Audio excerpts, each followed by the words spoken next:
ओम गुरु ब्रह्मा गुरु विष्णु गुरुर्देवो महेश्वरः गुरु साक्षात् परब्रह्म तस्मै श्री गुरवः ओम गणानां त्वा गणपतिगं मवामहे कविं कवीनामुपवस्त्रवस्त्रमं ज्येष्ठराजं ब्रह्मणान् ब्रह्मणस्पत आनुशोतिभिः सीदसादनम् ओम महागणाधिपतये नमः ओम केशवाय नमः ओम नारायणाय नमः ओम माधवाय नमः ओम गोविंदाय नमः ओम विष्णुवे नमः रुद्राय नमः त्रिविक्रमाय नमः वामनाय नमः श्रीधराय नमः वृषिकेशाय नमः पद्मनाभाय नमः दामोदराय नमः संकर्षणाय नमः वासुदेवाय नमः प्रद्युम्नाय नमः अनिरुद्धाय नमः पुरुषोत्तमाय नमः दोक्षाय नरसिंहाय नमः अच्युताय नमः जनार्दनाय नमः उपेन्द्राय नमः हरे नमः श्री कृष्णाय नमः हरि ओम हरि ओम।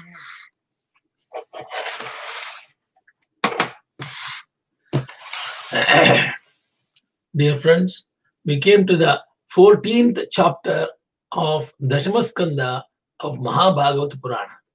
In this chapter, we are understanding the Brahma made prayers to Lord Krishna.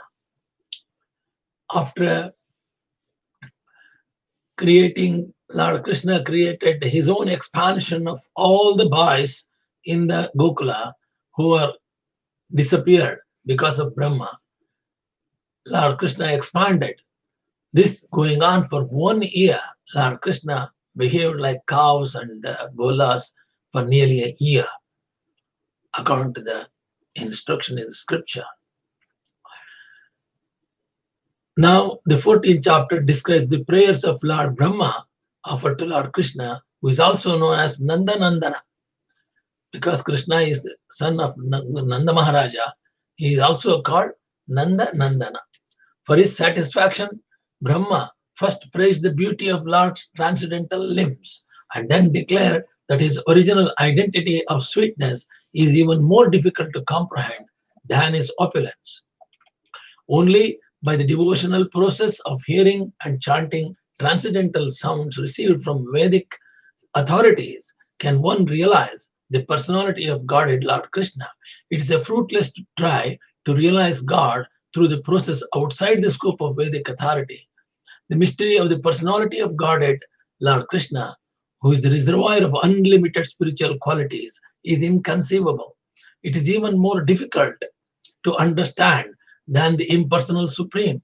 Thus, only by the mercy of Lord Krishna can one understand his glories.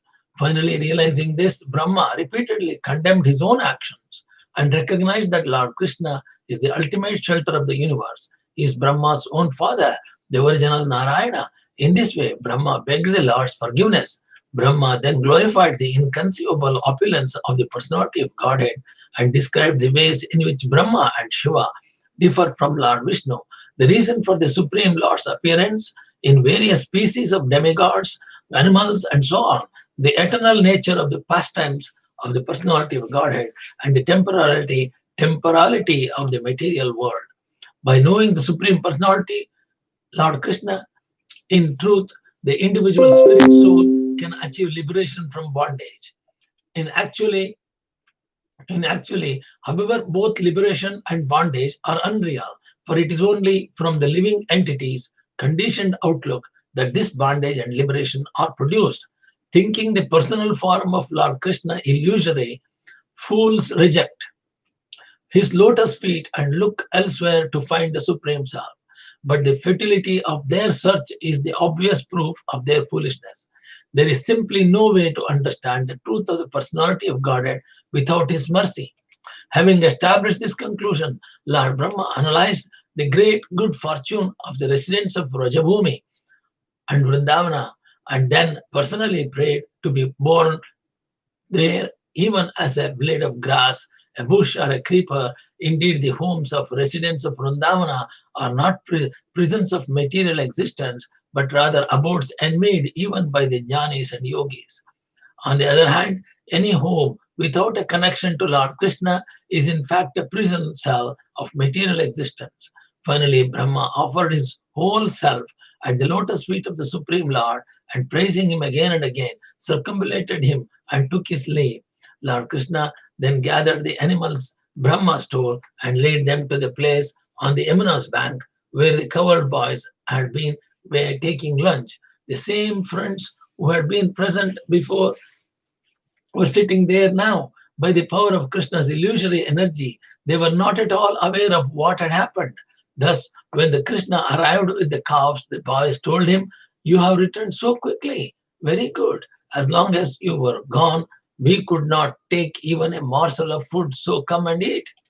Laughing at the words of the cowherd boys, Lord Krishna began taking his meal in their company. While eating, Krishna pointed out to his young friends the skin of the python, and the boys thought, "Krishna has just now killed this terrible snake." Indeed, later they related to the residents of Vrindavana the incident of Krishna's killing the Agha demon Aghasura. In this way, the cowherd boys described pastimes that Lord Krishna had performed in his Balya age, in his tender age of Balya age, even though his Pavaganda age, 6 to 10, had begun. Sukadeva Maharshi concludes this chapter by explaining how the gopis loved Lord Krishna even more than they loved their own sons. So this is the in summary what I said about the this 14th chapter.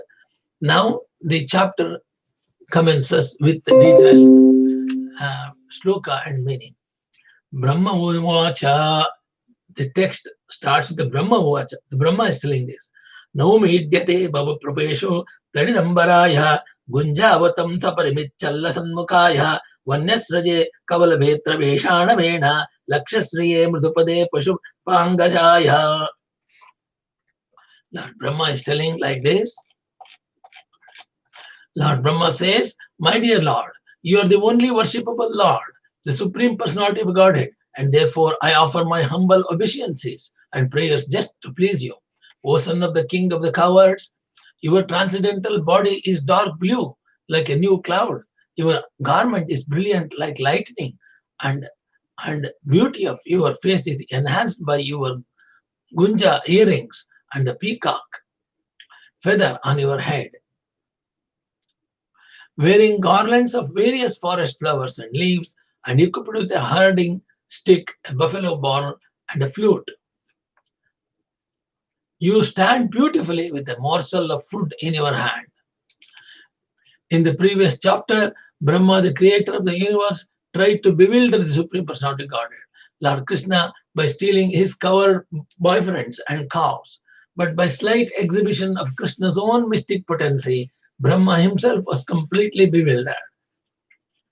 And now, with a great humility and devotion, he offers his humble obeisances and prayers unto the Lord. The word kavala in this verse refers to a morsel of rice mixed with a yogurt that Krishna held in his left hand. Kavala.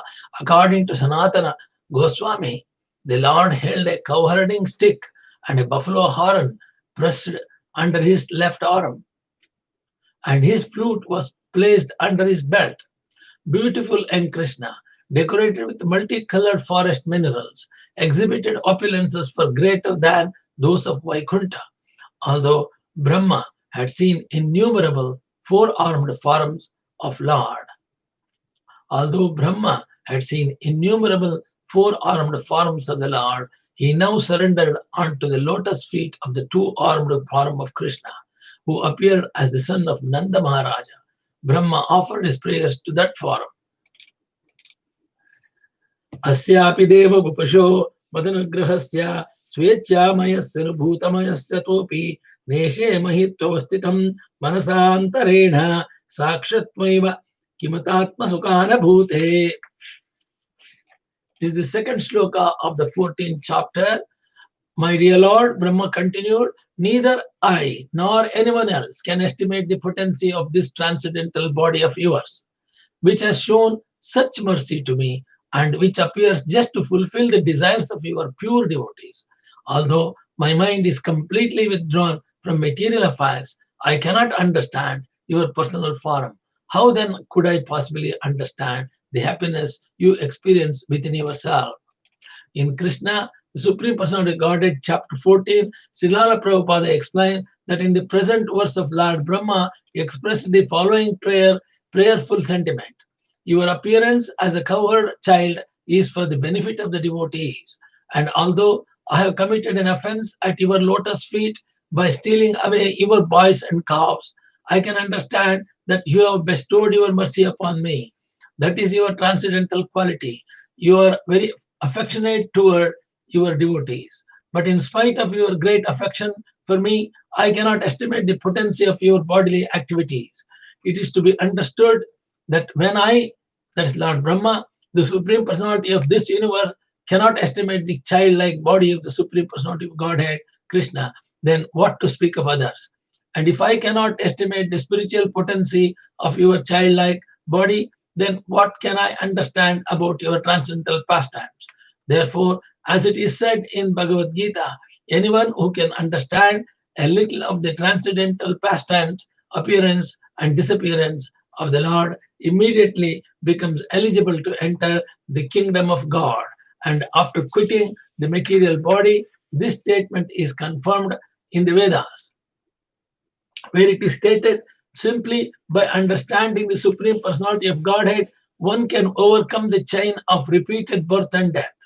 I therefore recommend that people should not try to understand you by their speculative knowledge. When Brahma disrespected the Supreme Personality of Godhead, Lord Krishna, first bewildered him by exhibiting the Lord's own transcendental power. Then, having humbled his devotee, Brahma, Krishna gave him his personal audience. According to Lord Krishna's transcendental body can also function through the agency of his potency called expansion called Vishnu Tattva. As stated by Brahma himself in the Brahma Samhita, Angani Yasya Sukalendriya Vrittamanti.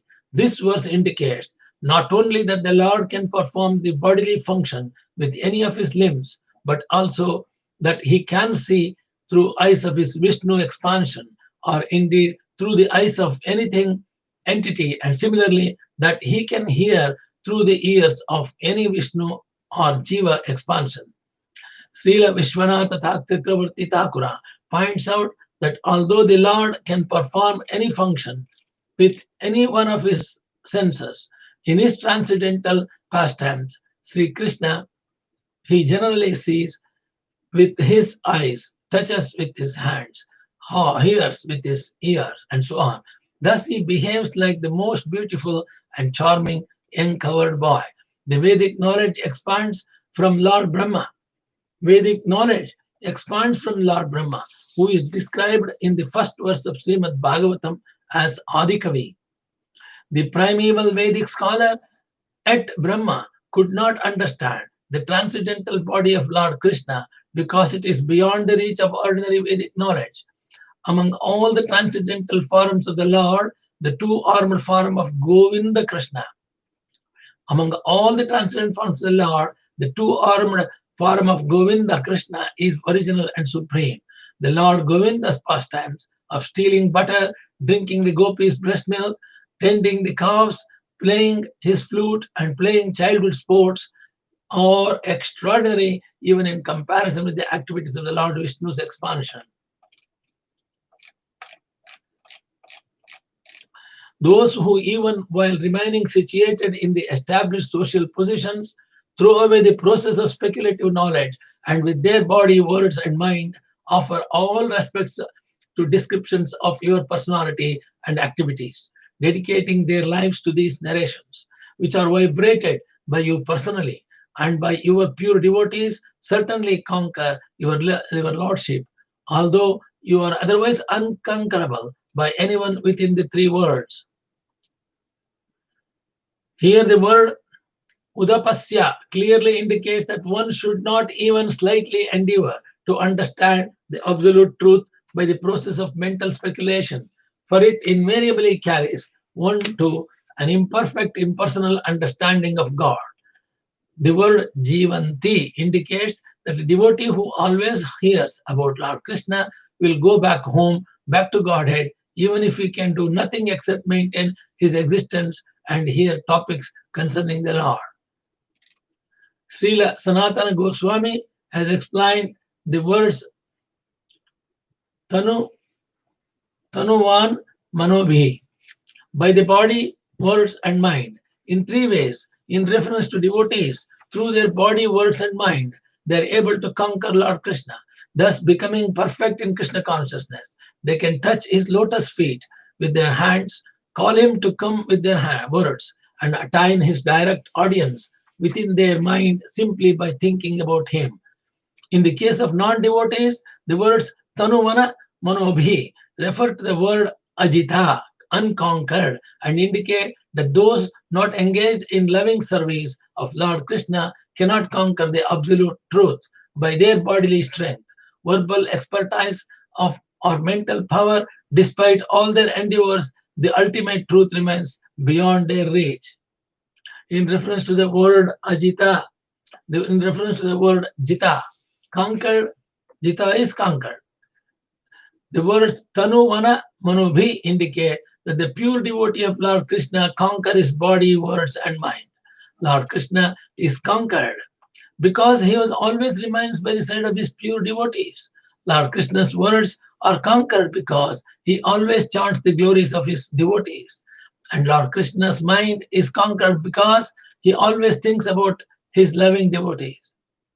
Srila Vishwanatha Chakravarti Thakura has explained the words of Tanu Vana Manobhi in regard to the word Namanaha, Namantaha, offering obeisances. He explained that the devotees can take a full advantage of the transcendental topics of the Lord by offering all respects to those topics with their body, words, and mind. One should engage his body by touching the ground with his hands and head while offering obeisances to the topics of the Lord. One should engage his words by praising transcendental literature such as Bhagavad Gita or Srimad Bhagavatam, as well as the devotees who are preaching such literatures. And one should engage his mind by feeling great reverence and pleasure while hearing the transcendental topics of the Lord Krishna. In this way, a sincere devotee who has acquired even a small amount of transcendental knowledge about Lord Krishna can conquer him and thus go back to home and back to Godhead, Vaikuntha for eternal life at the Lord's side. My dear Lord, devotional service unto you is the best path for self-realization. That is Bhakti Marga. Bhakti Marga, Bhakti Yoga. If someone gives up that path and engages in the cultivation of speculative knowledge, he will simply undergo a troublesome process and he will not achieve his desired result. As a person who beats an empty husk of wheat cannot get grain. One who simply speculates cannot achieve self-realization. His only grain is trouble. Loving service to the Supreme Person is the natural and eternal function of every living entity. If a person renounces his own constitutional function and instead laboriously seeks so-called enlightenment through impersonal speculative knowledge, his result is simply the trouble and bother that come from following an artificial process. A fool may eat an empty husk, not knowing that grain was already been removed. Similarly, foolish is the person who throws his mind again and again into the pursuit of knowledge without surrendering to Supreme Personality of Godhead. For it is the Supreme Personality of Godhead who is the very substance and goal of the knowledge. Just as grain is the substance and goal of the entire agricultural effort, Vedic knowledge, or indeed the material science, without the personality of Godhead, is exactly like an empty and useless husk of wheat. One may argue that by practicing yoga or cultivating impersonal knowledge, one can acquire prestige, wealth, mystic powers, or even impersonal liberation. But these so-called gains are actually useless because they do not situate the living being in his constitutional position.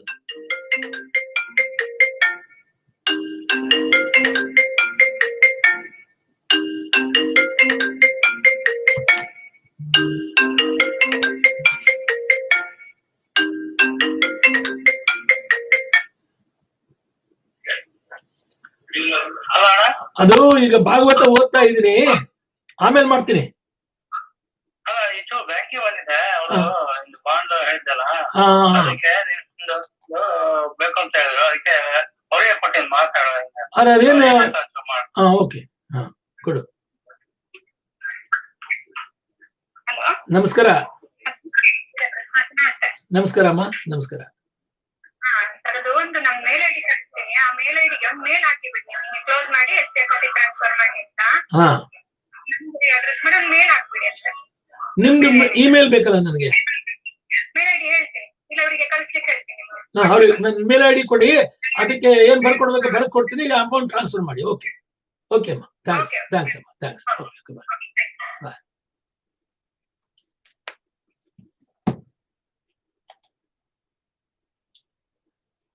Sorry for the disturbance. We are talking about Bhakti Yoga. One may argue that by practicing Bhakti Yoga or cultivating impersonal knowledge, one can acquire prestige, wealth, mystic powers, or even impersonal liberation. But these so-called gains are actually useless.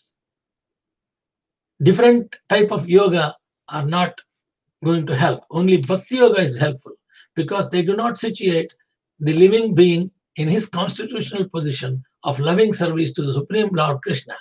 Therefore, such results, being superfluous to the living being's essential nature, are impermanent, as stated in the Narasimha Purana. Putreshu, pushpeshu, phaleshu, toyeshu, akrita, labhyeshu, vadaiva, sasala, bhakteya, sulabhya, Purusyu Purane Muktaye Kim Artham Kriyate Prayatnaha. This is a small statement in Sanskrit. Narasimha Purana says, since the primeval personality of Godhead is easily attained by offering him such things as leaves, flowers, fruits, and water, which are all found without difficulty, why does one need to endeavor for liberation separately? Although the process of devotional service to Lord Krishna is very simple, it is extremely difficult for stubborn, conditioned souls to completely humble themselves before the Supreme Personality of Godhead and absorb themselves 24 hours a day in his loving service. The mood of loving service is anathema to belligerent, conditioned. The mood of loving service is anathema and to belligerent, conditioned souls determined to defy God and enjoy. That is not good. People who are defying the God and God's loving service are not going to enjoy, they are going to suffer. They may enjoy temporarily. When such stubborn, conditioned souls attempt to bypass surrendering to God through proud attempts at philosophical speculation, austerity, and yoga, they are turned back to the material platform by the powerful laws of God and violently merged into the heaving ocean of insignificance called the material world. O Almighty Lord, in the past many yogis in this world achieved the platform of devotional service by offering all their endeavors unto you and faithfully carrying out their prescribed duties. Through such devotional service, perfected by the process of hearing and chanting about you, they came to understand you, O infallible one, and could easily surrender to you and achieve your supreme abode.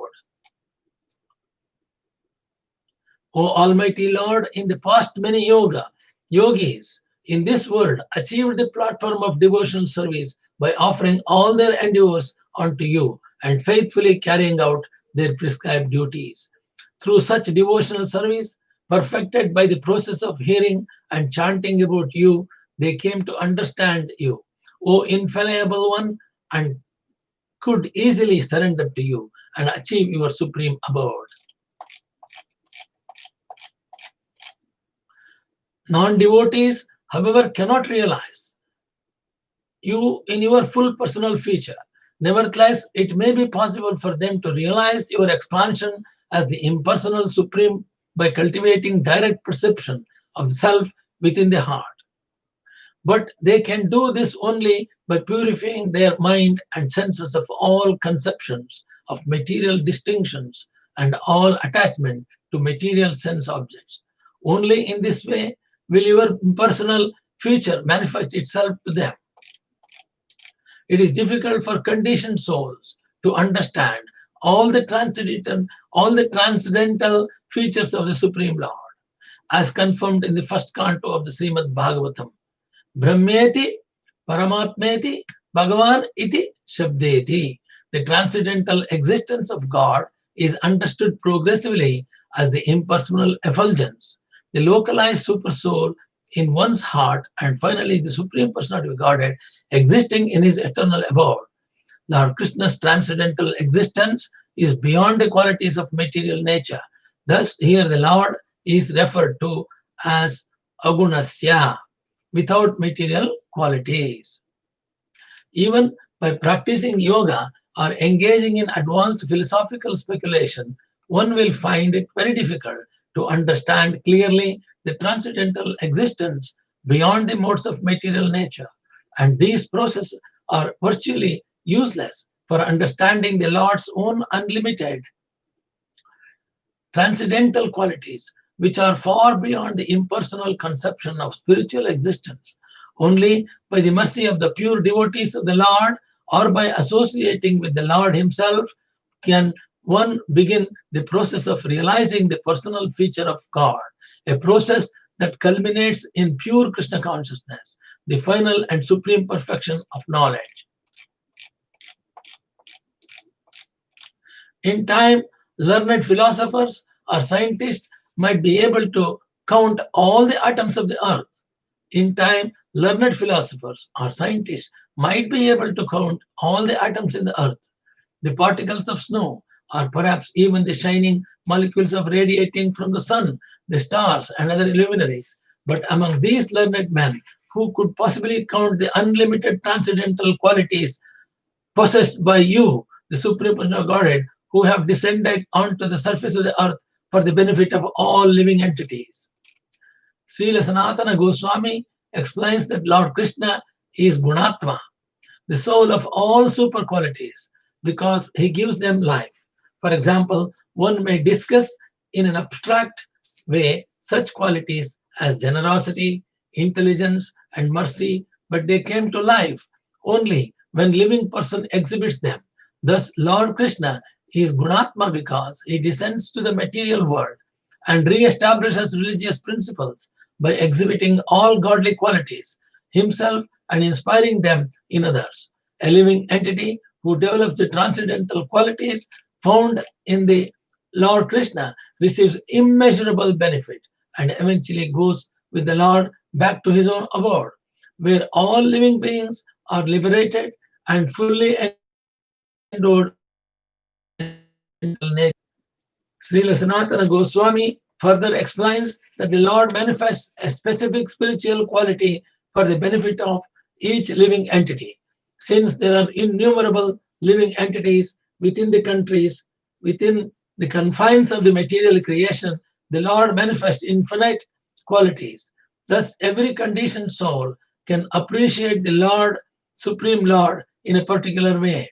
The example is given here that even if the most learned scholars could someday count the particles of the earth, snow, and light, they would still fail to understand the qualities of the Lord Krishna.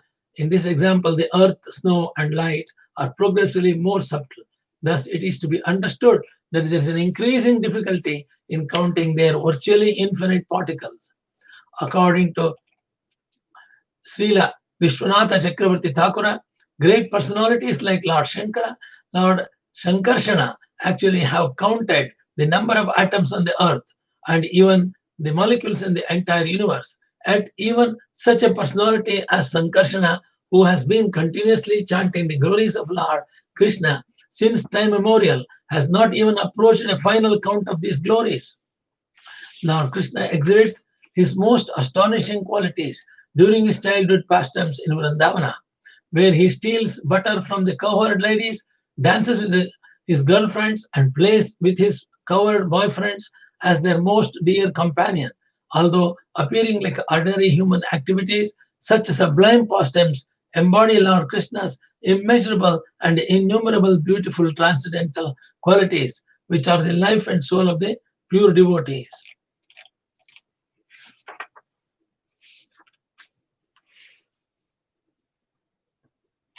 So still the Brahma is still submitting his prayers.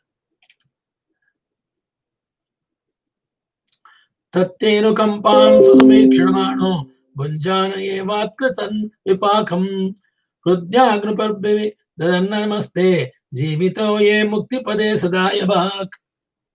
My dear Lord, one who earnestly waits for you to bestow your costless mercy upon him, all the while patiently suffering the reactions of his past misdeeds and offering you respectable obeisances with his heart, words, and body, is surely eligible for liberation, for it has become his rightful claim.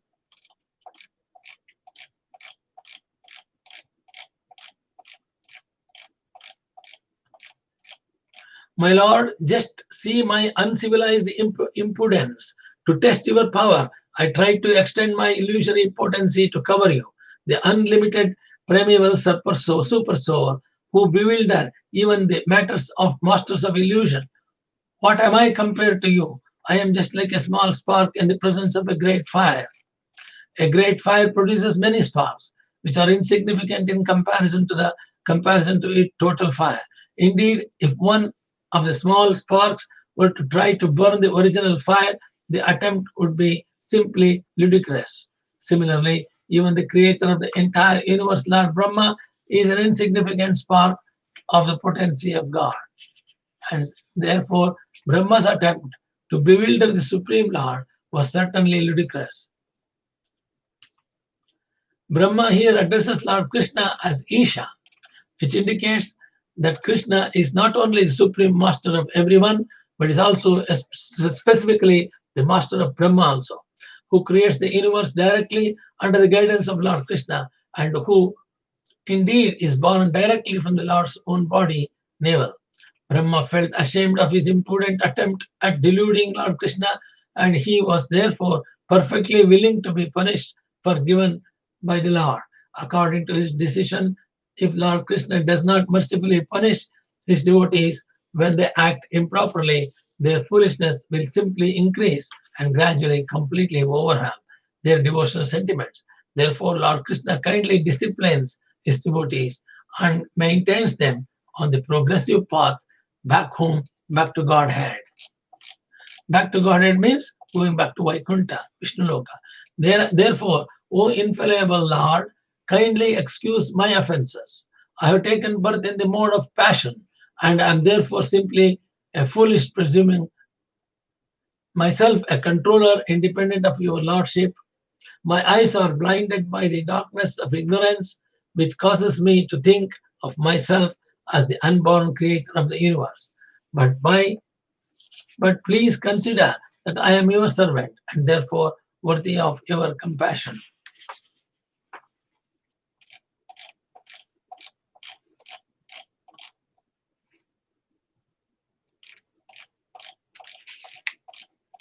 What am I? A small creature measuring 7 spans of my own hand. I am enclosed in a pot-like universe composed of material nature, the total material energy, false ego, ether, air, water, and earth. And what is your glory? Unlimited universes pass through the pores of your body, just as particles of the dust pass through the openings of the screened windows.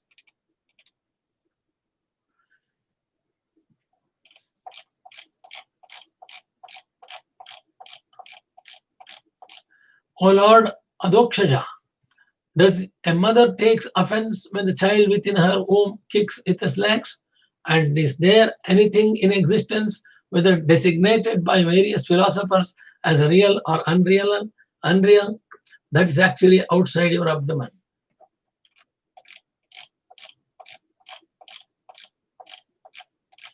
My dear Lord, it is said that When the three planetary systems are merged into water at the time of dissolution, your planetary portion, Narayana, lies down on the water. Gradually, lotus flower grows from his navel and Brahma takes birth upon the lotus flower. Certainly, these words are not false. Thus, I am not born from you. Thus, am I not born from you? Although every living being is a child of God, Lord Brahma here makes a special claim because he takes birth on a lotus flower that emanates from the navel of Narayana, the personality of Godhead. Ultimately, all living beings are equally expansions of transcendental body of the Supreme Lord. But Brahma has an intimate relationship with Lord because of the activities of universal creation. And so he uses the prefix Vi in the word Vinirgata, to being Lord's special mercy. Lord Brahma is called Aja because he is not born from any mother, but rather emanates directly from the body of the Lord Narayana. As Srila Prabhupada states in Krishna, the Supreme Personality of Godhead, it is naturally concluded that the mother of Brahma is Narayana. On these grounds, Lord Brahma is requesting special forgiveness for his offenses.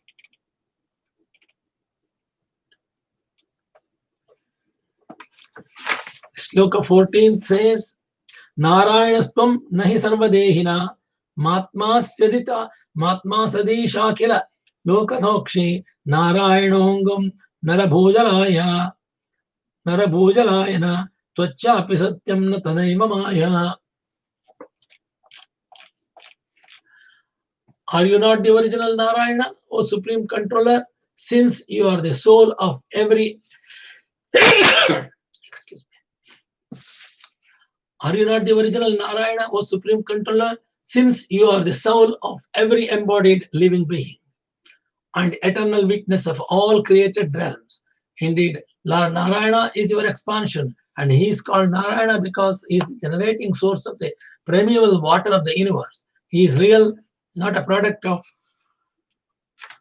your illusory Maya. He is real, not a product of your illusory Maya.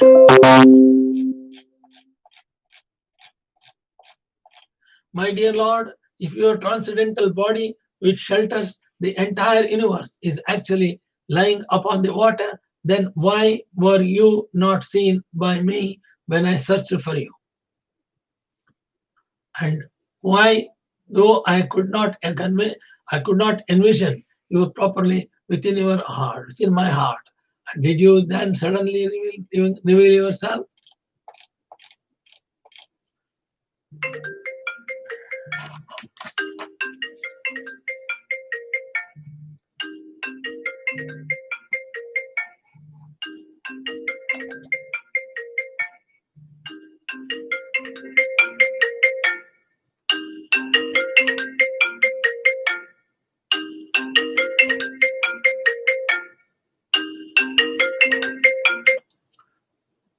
ಏನು ಶ್ರೀನಿವಾಸ? ಕಳಿಸಿದೀನಿ. ಹಾ, ಸ್ವಲ್ಪ heavy amount ಆಗ್ತಲ್ಲ, ಸ್ವಲ್ಪ bond ಬಾಕ್ಸ್ನಾಗ ಕೊಡಬೇಕಾ? ಗೊತ್ತಿಲ್ಲ, ನೀನ್ ಕಳ್ಸು, form ಕಳ್ಸು, ಆಮೇಲೆ ಮಾತಾಡ್ತೀನಿ ಹತ್ರ. ನಾನು ಯೂಟ್ಯೂಬ್ ಅಲ್ಲಿ ಮಾತಾಡ್ತಾ ಇದ್ದೀನಿ, ಭಾಗವತ ಓದ್ತಾ ಇದ್ದೀನಿ, ಅದನ್ನ ಸ್ಟಾಪ್ ಮಾಡಿದ್ಮೇಲೆ ಮತ್ತೆ ಮಾತಾಡ್ತೀನಿ. ಮನೆ ಹೋಗ್ತೀನಿ, 14 ವರ್ಷ ಬಾಂಡ್ ಕೊಡ್ತಾ ಇದ್ದೀನಿ, 3 ಲಕ್ಷ ಇರ್ಲಿ, ಖರ್ಚಿ 3 ಲಕ್ಷ ಇಟ್ಟು 14 ವರ್ಷ ಬಾಂಡ್ ಮಾಡಕ್ ಹೇಳಿದ್ದೀನಿ. ಹಂಗೆ ಅಮೌಂಟ್ ಮುಗ್ಬೇಕು ಅಂತ ಹೇಳಂಗಿಲ್ಲ ಅಂತ. ಸರಿ ಸರಿ, ಮಾಡ್ತೀನಿ, ಫಾರಂ ಕಳ್ಸು, ನಾ ಮಾತಾಡ್ತೀನಿ ಆಮೇಲೆ. ಓಕೆ ನಾ ಸೈನಕ್ ಹೋಗಿ ಮಾಡ್ತಾನ, ಅವರು ಹೇಳಿದೀನಿ ಅಂತ ಹೇಳಿದ್ದೀನಿ. Okay okay okay okay okay.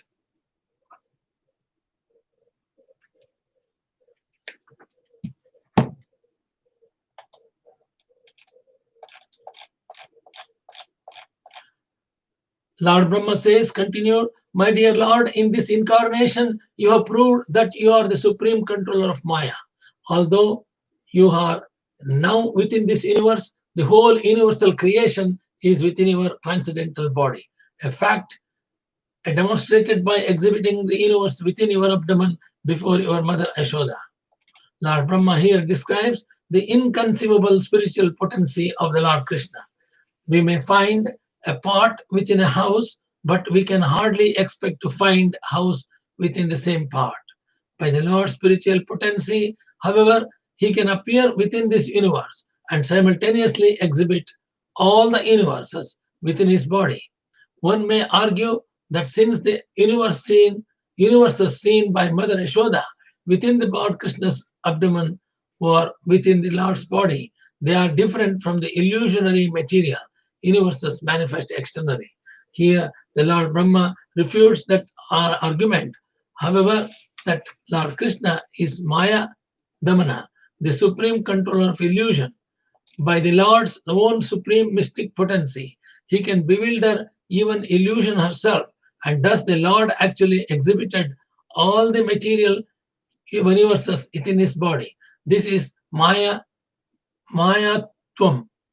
the supreme bewildering potency of the personality of Godhead. Just as this entire universe, including you, was exhibited within your abdomen, so it is now manifested here externally in the same exact form. How could such things happen unless arranged by your inconceivable energy?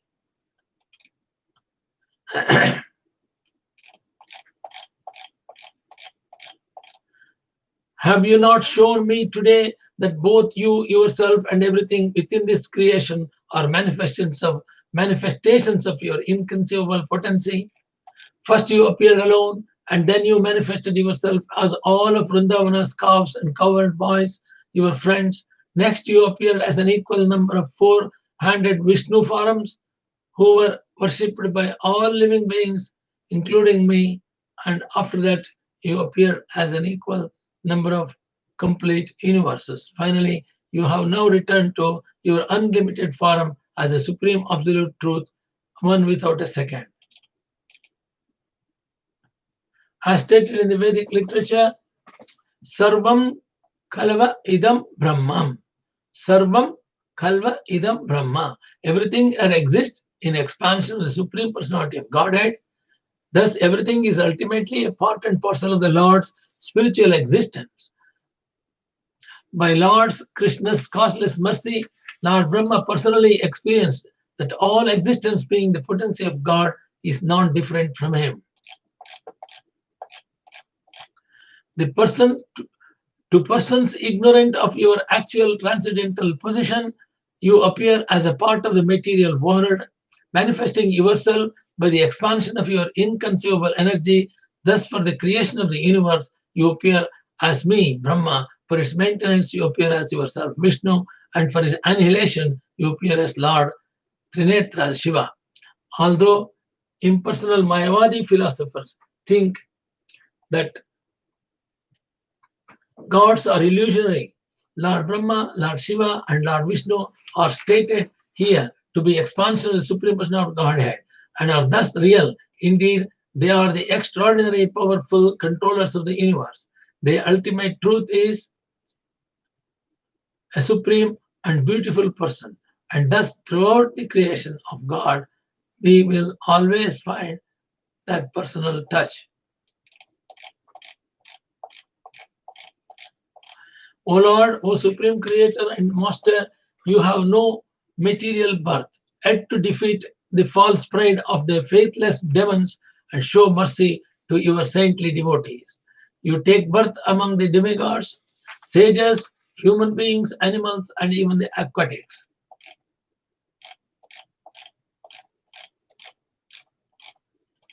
O Supreme Great One, O Supreme Personality of Godhead, O Super Soul, Master of all mystic power, your pastimes are taking place continuously in these three worlds. But who can estimate where, how, and when you are employing your spiritual energy and performing these innumerable pastimes? No one can understand the mystery of how your spiritual knowledge acts. Brahma previously stated that Lord Krishna incarnates among the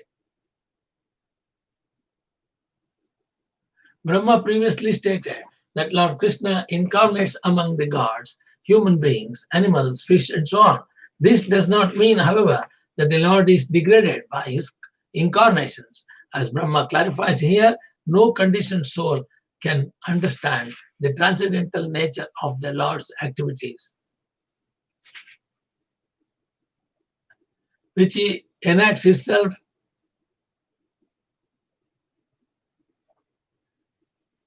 As Brahma clarifies here, no conditioned soul can understand the transcendental nature of the Lord's activities, which he enacts through his spiritual potency.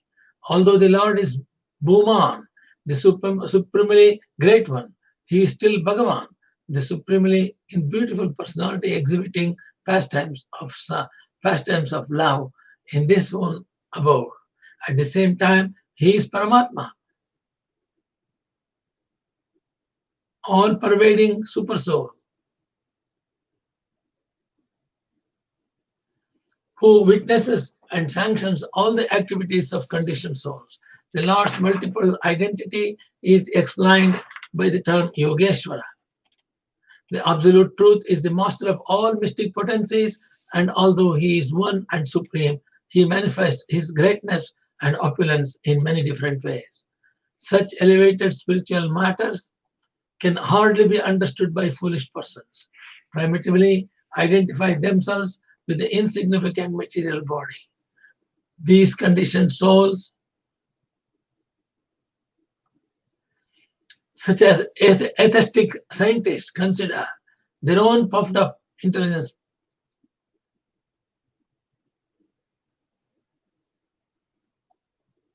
These conditioned souls, such as atheistic scientists, consider their own puffed up intelligence supreme. Gullibly placing their firm faith in the material illusion, they are captured by the modes of nature and driven far away from knowledge of the God.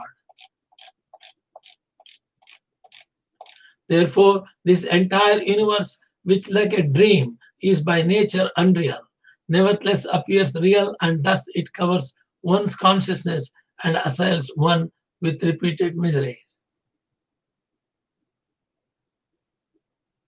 This universe appears real because it is manifested by the potency of illusion emanating from you, whose unlimited transcendental forms are fully eternal happiness and knowledge.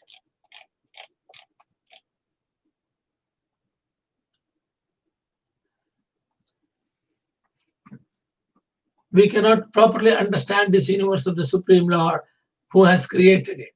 As the expansion of Lord Krishna, the universe is real and is meant for being engaged in his service.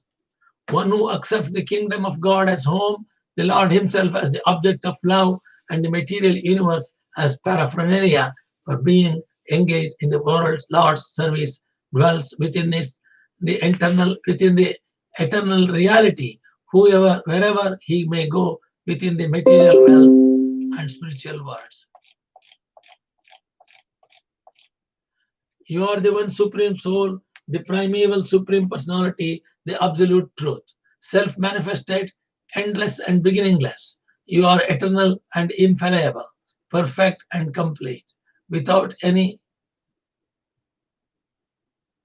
revival and free from all material designations. Your happiness can never be obstructed, nor have you any connection with material contamination. Indeed, you are the indestructible nectar of immortality. Lord Brahma says, Krishna is powerful. Those who received the clear vision of knowledge from the sun-like spiritual master can see you in this way as the very soul of all souls, the super soul of everyone's.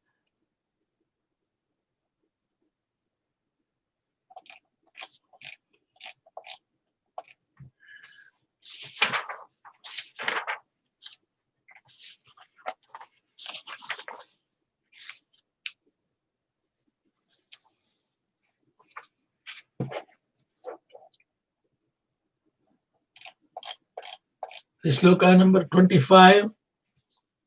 A person who mistakes a rope of snake becomes fearful, but he then gives up his fear upon realizing that so-called snake does not exist. Similarly, for those who fail to recognize you as the supreme soul of all souls, the expansive illusory material existence arises, but knowledge of you at once causes it to subside.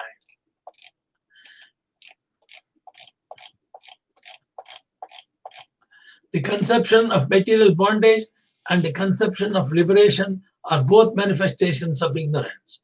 Being outside the scope of true knowledge, they cease to exist when one correctly understands that the pure spirit soul is distinct from matter and always fully conscious.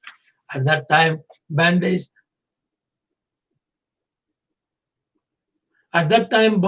and liberation no longer have any significance, just as day and night have no significance from the perspective of the sun.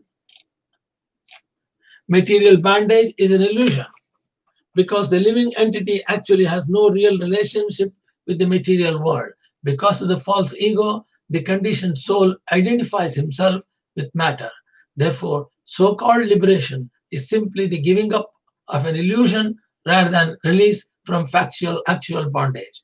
And even if we think that the suffering of material illusion is real and that liberation is thus a meaningful release from suffering, the mere absence of material existence is still insignificant compared to the achievement of factual spiritual life, which is positive, eternal reality, opposed to the negative illusion of material life.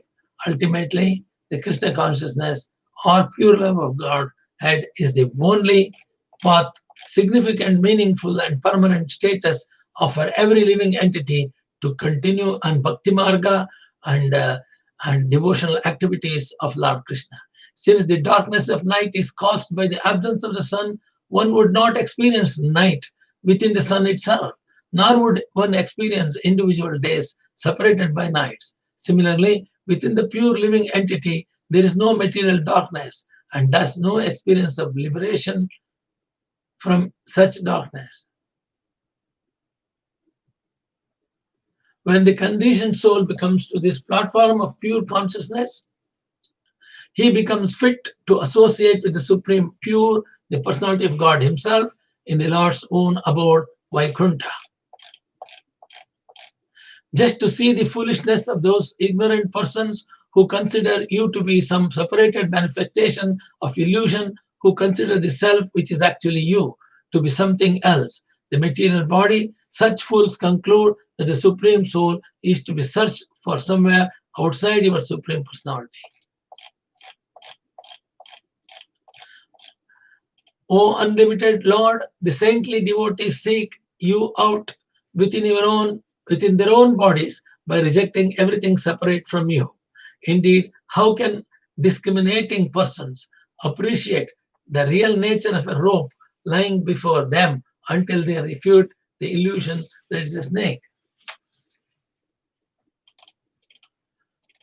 One may argue that a person should cultivate self-realization at the same time pursue sense gratification for the material body. The proposition is herein refuted by the example of misidentifying a rope as a snake.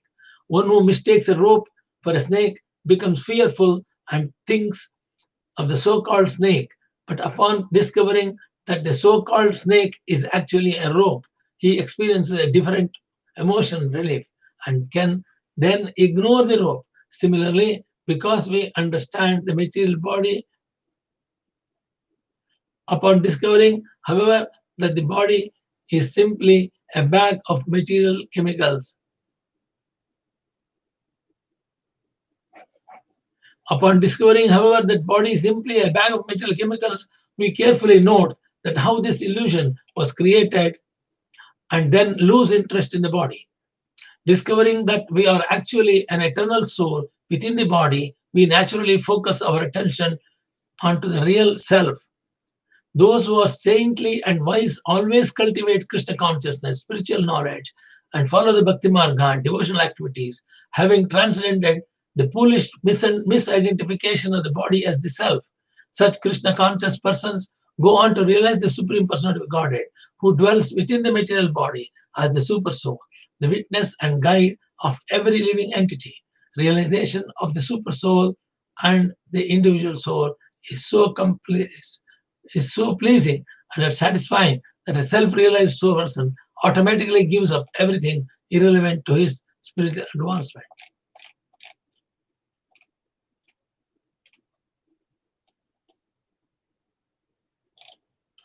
My Lord, if one is favored by even a slight trace of mercy of your lotus feet, he can understand the greatness of your personality. But those who speculate to understand the Supreme Person of Godhead are unable to know you. Even though they continue to study the Vedas for many years, still they are known to you. This translation is quoted from Sri Prabhupada's Chaitanya Charitamrita, Madhya Leela, chapter 6, text 2084. Lord Krishna is very eager to bestow his mercy upon the conditioned living beings who are uselessly struggling with the Lord's illusionary energy Maya. The conditioned soul struggles for happiness through sense gratification and for knowledge through mental speculation. Both processes ultimately bring him to a morose and hopeless condition. If the conditioned soul surrenders to the lotus feet of Lord Krishna and thus acquires even a trace of his causeless mercy, the whole situation is changed, and a living entity can begin his real life of bliss and knowledge of Krishna consciousness.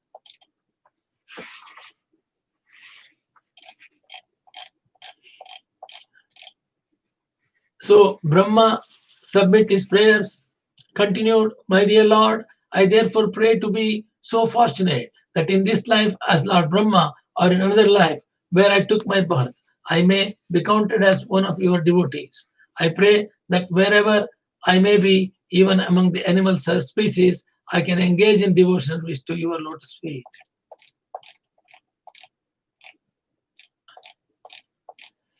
O Almighty Lord, how greatly fortunate are the cows and ladies of Vrindavana, the nectar of those whose breast milk you have happily drunk to your full satisfaction, taking the form of their cows and children. All the Vedic sacrifices performed from time immemorial up to the present day have not given you so much satisfaction.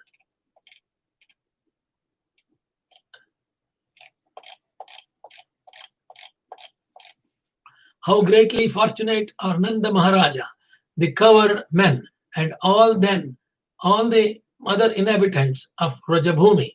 There is no limit to their good fortune, because the absolute truth, the source of transcendental bliss, the eternal supreme Brahman, has become their friend.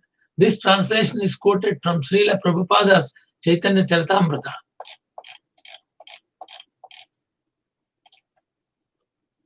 And even though the extent of good fortune of these residents of Vrindavana is inconceivable, we 11 presiding deities of the various senses, headed by Lord Shiva, are also most fortunate because the senses of these devotees of Vrindavana are the cups through which we repeatedly drink the nectarian intoxicating love, beverage of the honey of your lotus feet.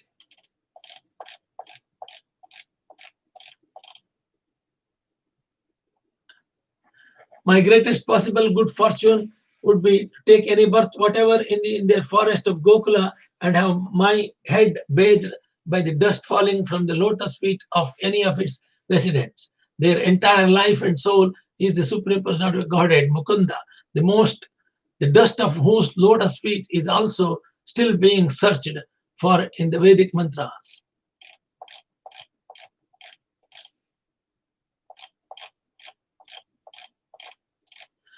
My mind becomes bewildered just trying to think of what reward other than you could be found anywhere.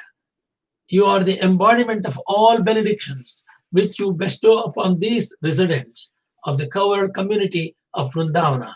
You have already arranged to give yourself to Putana and her family members in exchange for her disguising herself as a devotee. So what is left for you to give these devotees in Vrindavana, whose homes, wealth, friends, dear relations, bodies, children, and very lives of hearts are all dedicated only to you?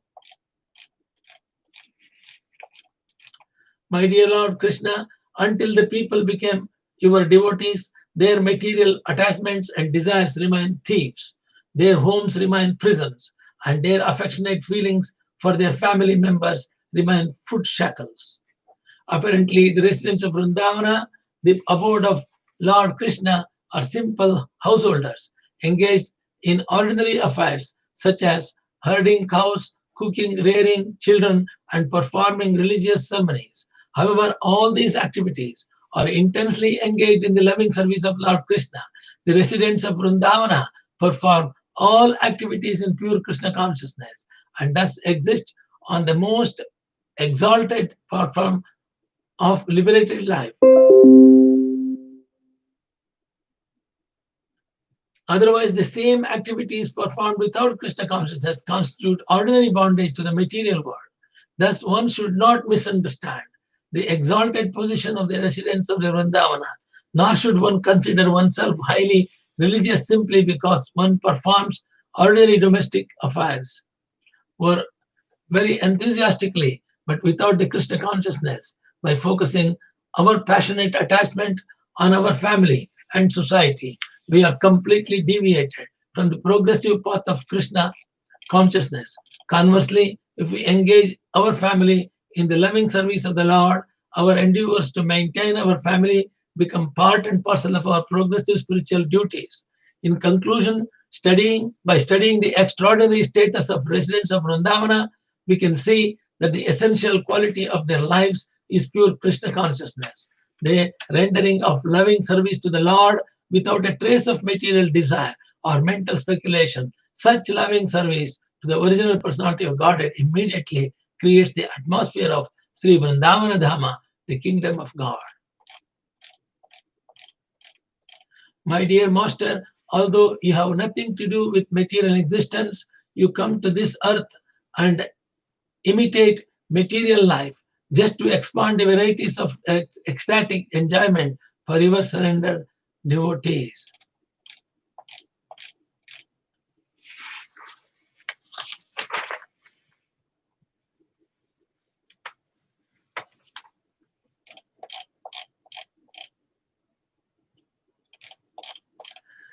There are people who say, I know everything about Krishna. Let them think that way. As far as I am concerned, I do not wish to speak very much about this matter. O my Lord, let me say this much. As far as your opulences are concerned, they're all beyond the reach of my mind, body, and words. This translation is quoted by Srila Prabhupada's Chaitanya Charitamrita, Madhya Leela, chapter 21, text 27.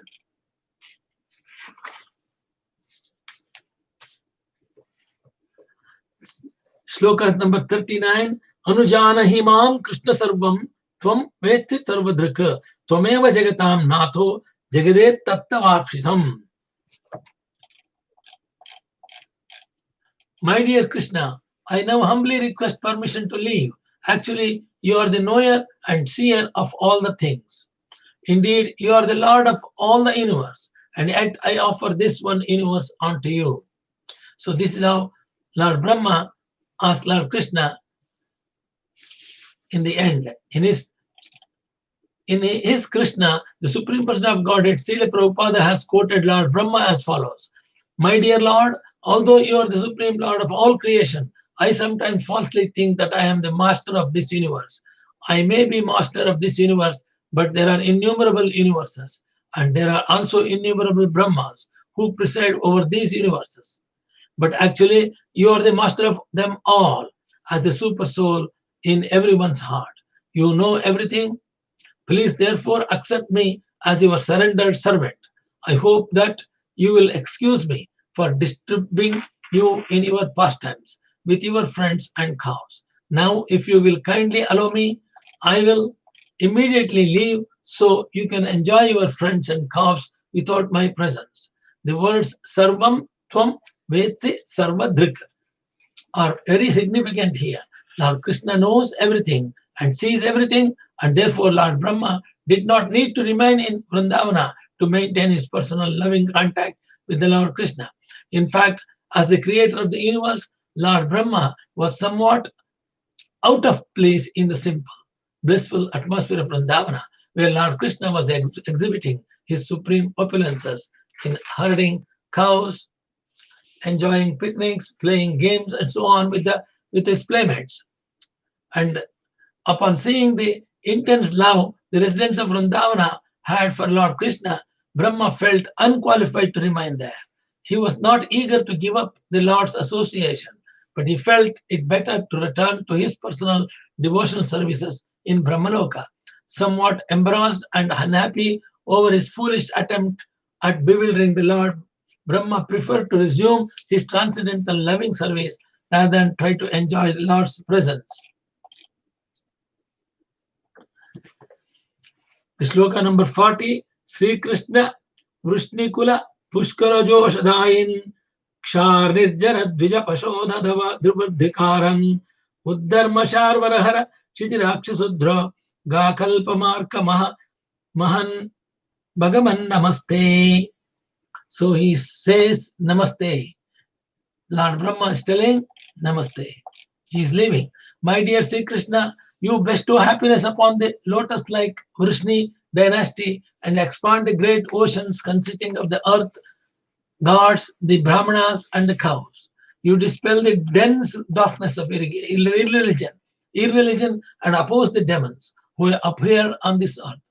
O Supreme Personality of Godhead, as long as this universe exists and as long as the sun shines, I will offer my obeisances unto you. Lord Brahma submitted his prayers and he wanted to take his permission to go to Brahmaloka.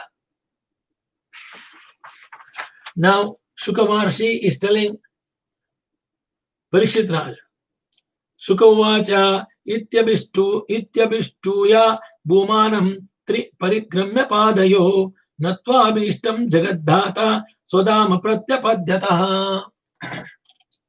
Shuka Maharshi is telling to Parikshit Maharaja now, having thus offered his prayers, Brahma circumambulated his worshipable Lord Krishna, the unlimited personality of Godhead, 3 times, and then bowed down at his lotus feet. The appointed creator of the universe then returned to his own abode, his own residence. So Lord Brahma had prayed to take birth as a blade of grass in the Vrindavana, or even in the area surrounding Vrindavana. Lord Krishna, by his silent response to Brahma's prayers, indicated that Brahma should return to his own abode. First, Brahma had to complete his personal devotional service of universal creation. Then he could come to Vrindavana and get the mercy of the inhabitants there. In other words, a devotee should always be attentive to executing his personal devotional service properly. This is more important than trying to live in the Lord's abode.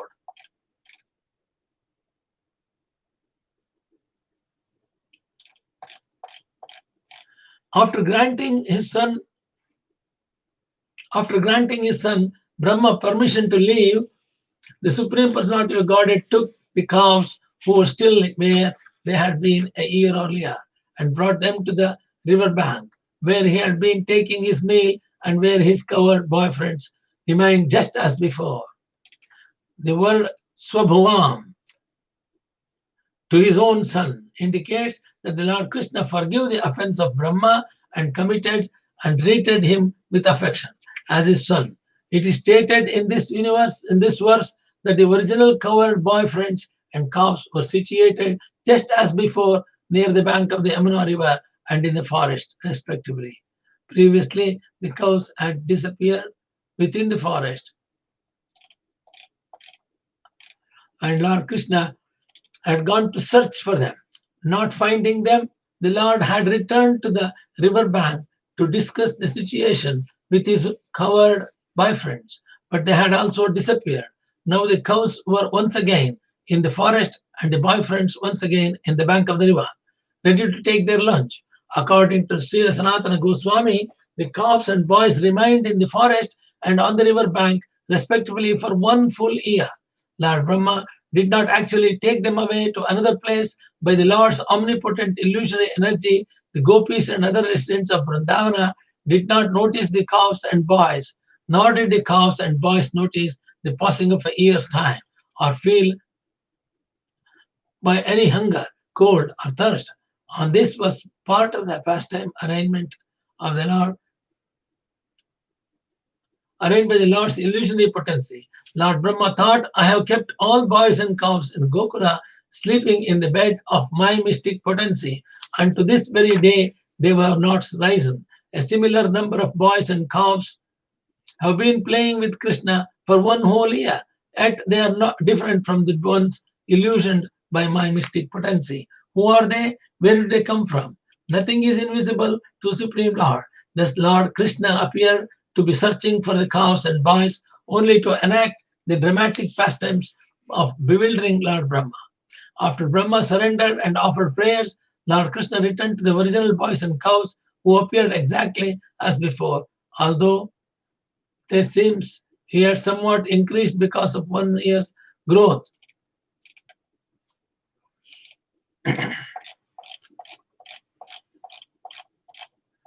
O king, although the boys had passed the entire year apart from the Lord of their very lives, they had been covered by Lord Krishna's illusionary potency and thus consider that year nearly half a moment. What indeed is not forgotten by those whose minds are bewildered by the Lord's illusionary potency.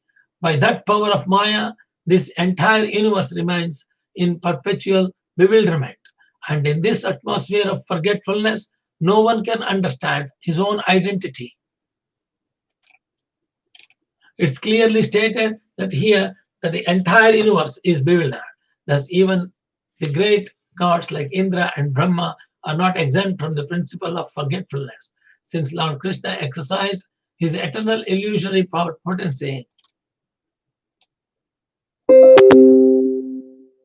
over his coward boyfriends and cows. It is not at all astonishing that for 1 year they could not remember their position. Indeed, by the Lord's external illusionary potency, the conditioned souls forget their existence not only for 1 year, but for many billions of years if needed, as they transmigrate throughout the kingdom of ignorance called material world. The coward boyfriends said to Lord Krishna, "You have returned so quickly, we have not eaten even one morsel in your absence. Please come here and take your meal without distraction."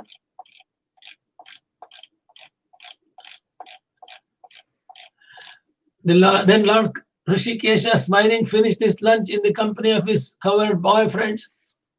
While they were returning from the forest to their homes in the Vraja, Lord Krishna showed the cowherd boys the skin of the dead serpent Aghasura.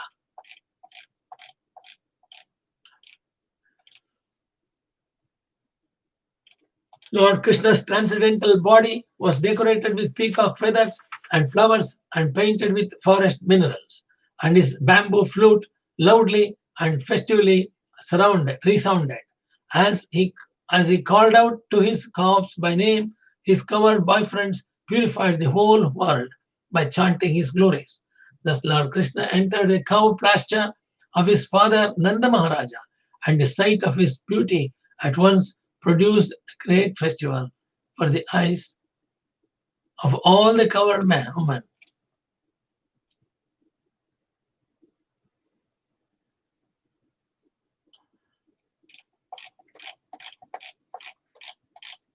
As the cowherd boys reached the village of Vraja, they sang, "Today Krishna saved us by killing a great serpent."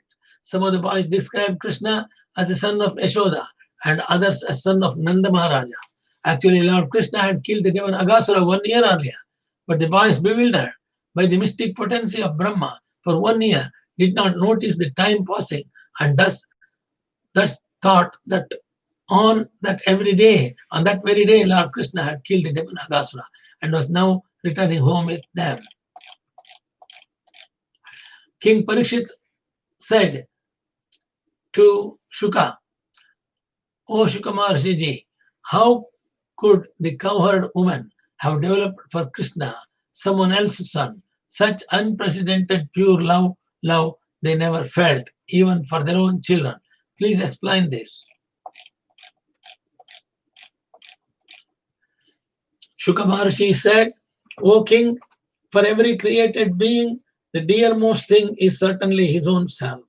The dearness of everything else, children, wealth, and so on, is due only the dearness of the self. Sometimes the modern thinkers become puzzled when they study the psychology of moral behavior, although every living entity is inclined towards self-preservation.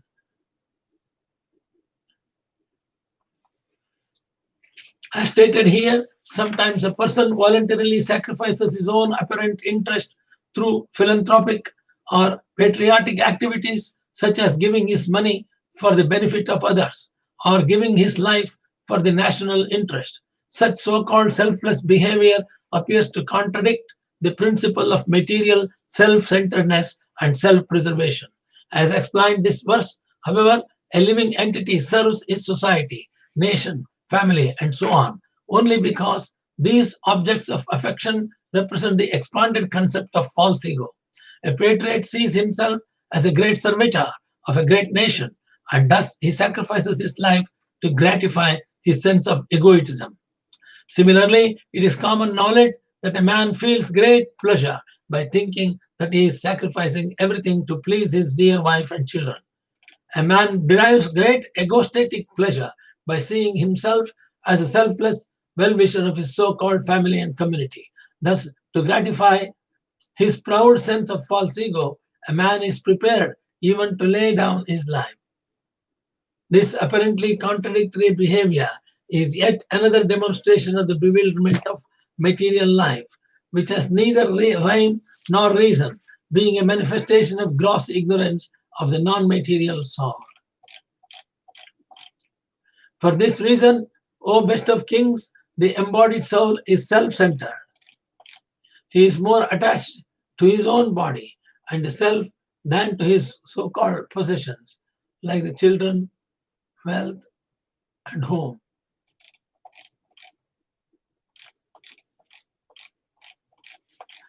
Indeed, for persons who think the body is the self, O best of kings, those things whose importance lies only in their relation to the body are never as dear as the body itself.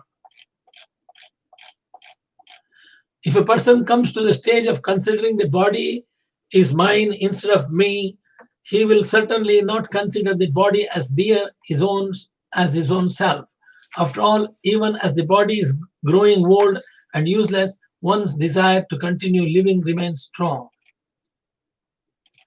The word mamata bak is very significant here. An ordinary foolish person thinks, I am this body. A more discriminating, intelligent person thinks, this is my body. In the literature and folklore of ordinary people, we find that common theme of an old, decrepit person dreaming of obtaining a new young body.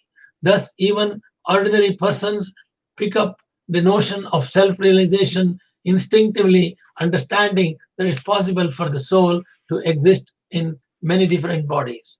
As the body of an intelligent person becomes old and useless, he strongly desires to live even when he knows that his body cannot live much longer. This indicates he is gradually becoming aware that his self is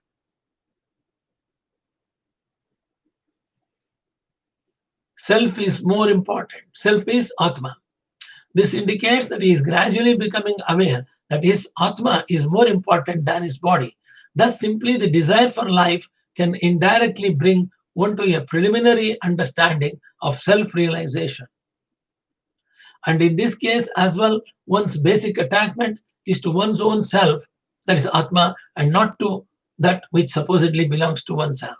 It may be pointed out that the entire discussion between the King Parikshit and Shuka Maharshi regarding the dearness of one's own self is ultimately meant for broaching the subject of why the cows and cowherd ladies of Vrindavana consider Krishna more dear than their own selves, and certainly more dear than their own offspring. The discussion proceeds as follows. Therefore, it is his own self that is most dear to every embodied living being, and it is simply for the satisfaction of this self, that's Atma, that the whole material creation of moving and non-moving entities exist.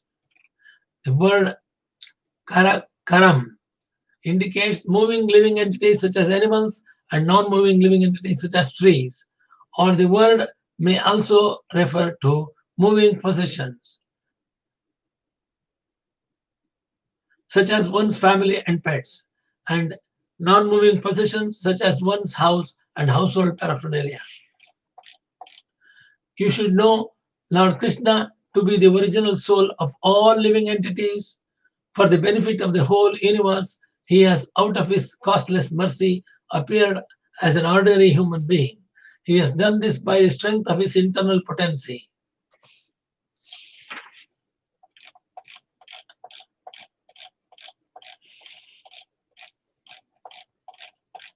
Those in this world who understand Lord Krishna as he is see all things, whether stationary or moving, as manifest forms of the Supreme Personality of Godhead.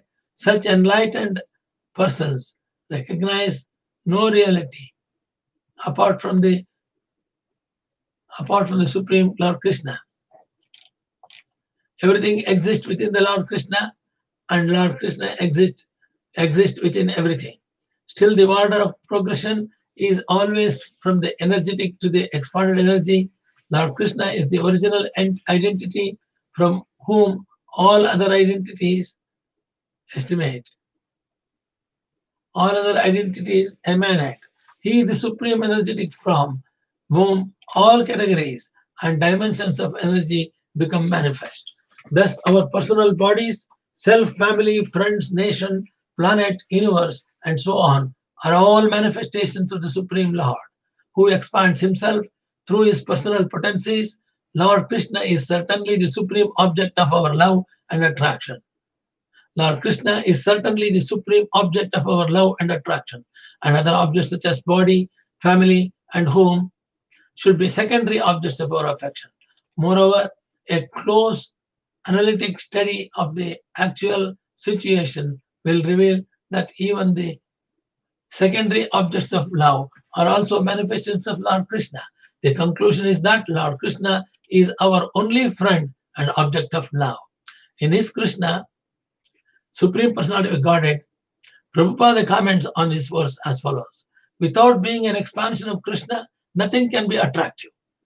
Whatever is attractive within the cosmic manifestors is due to Lord Krishna only. Krishna is therefore the reservoir of all pleasure. The active principle of everything is Krishna, and highly elevated transcendentalists see everything in connection with him. In the Chaitanya Charitamrita, it is stated that a Bhagavata, a highly advanced devotee, sees Krishna as the activate principle in all movable and immovable living entities. Therefore, he sees everything within this cosmic manifestation in relation to Lord Krishna. The original unmanifested form of material nature is the source of all material things, and the source of even that subtle material nature is the Supreme Personality of Godhead, Krishna. What then could one ascertain to be separate from him? For those who have accepted the boat of the lotus feet of Lord Krishna, who is the shelter of cosmic manifestation and is famous as Murari, the enemy of Mura, demon, the ocean of the material world is like the water contained in a calf's hoof print. Their goal is Paramapadam Vaikuntha, the place where there are no material miseries, not the place where there is danger at every step. This translation, according to Sri Lasidhara Swami, this verse summarizes the knowledge present in this section of the Srimad Bhagavatam. Lord Krishna's lotus feet are described as Pallava, flower buds, because they are most tender, and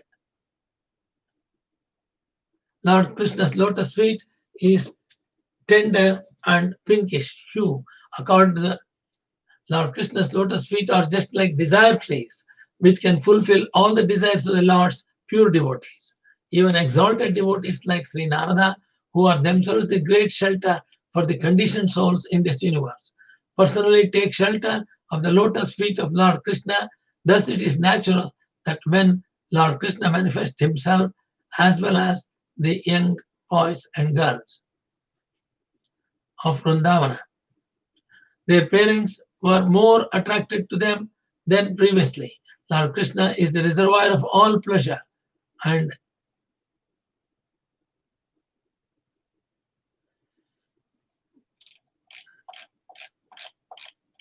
Since you inquired from me, I have fully described to you those activities of Lord Hari, that's Krishna, that were performed in his 5th year, but not celebrated until his 6th year. Any person who hears or chants these pastimes of Lord Murari performed with his covered boyfriends, the killing of Aghasura, the taking lunch on the forest grass, the Lord's manifestation of transcendental forms, and the wonderful prayers are offered by Lord Brahma is sure to achieve all his spiritual desires. According to Srila Sanatana Goswami, even one who is only inclined to hear and chant the pastimes of Lord Krishna will achieve spiritual perfection. Many devotees seriously engaged in propagating Krishna consciousness are often so busy that they cannot chant and hear the pastimes of Lord to their full satisfaction.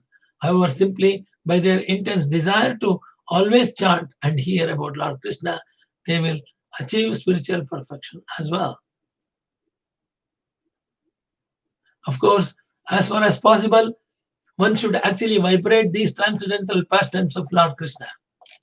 In this way, the boys spent their childhood in the land of Vrindavana playing hide and go seek, building play bridges, jumping about like monkeys, and engaging in many other such games. According to Srila Sanatana Goswami, the word Nilayanai refers to games such as hide and go and seek or cops and robbers. Sometimes the boys would jump around like the monkeys in Lord Ramachandra's army and then enact the building of the Law Bridge to Sri Lanka by reconstructing play bridges in the lakes of ponds. Sometimes the boys would imitate the pastimes of churning the ocean of milk, and sometimes they would play catch with the balls.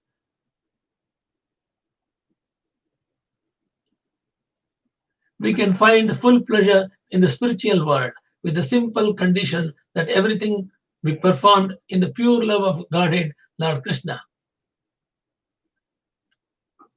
With the simple Bhakti Yoga Marga, devotional activities of Lord Krishna, prayer to Lord Krishna, reading Bhagavata, reading Bhagavad Gita will lead the devotees to reach Lord Krishna's Vaikuntha by following the entire Bhagavatam and Bhagavad Gita.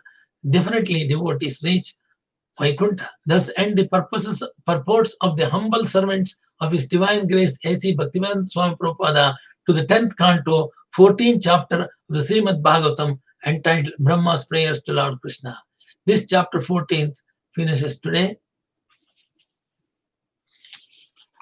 We are going to read 15th chapter tomorrow, where Dhenukasura will be killed and Kaliya Sarpa, that is snake in the Yamuna river, will be cured and purified by removing the snake out of that place, Kali. That's what we're going to discuss tomorrow. नमोस्तु अनंताय सहस्रमूर्तये सहस्रपादाक्षिशोरबाहुवे सहस्रनाम्ने पुरुषाश्रुते सहस्रकोटियुगधारिणे नमः सहस्रकोटियुगधारिणे नमः ओम सहस्र आकाशात् पतितं यथागतसागरं सर्वदेव नमस्कारः श्रीकेशवं प्रगत्यो नमः सर्ववेदेषु पुण्यं सर्वतीर्थेषु यत्फलं तत्फलं पुष्माप्तिवासनात् वासुदेवस्य वासन्ते जगत्रयं सर्वभूतनिवासोऽसि वासुदेवमुस्ते कायेन वाचा मनसेन्द्रियैर्वा बुद्ध्यात्मना वा प्रकृते स्वभावात् करोमि यद्यत् सकलं परस्मै नारायणायेति समर्पयामि। हरि ओम तत्सत्। हरि ओम।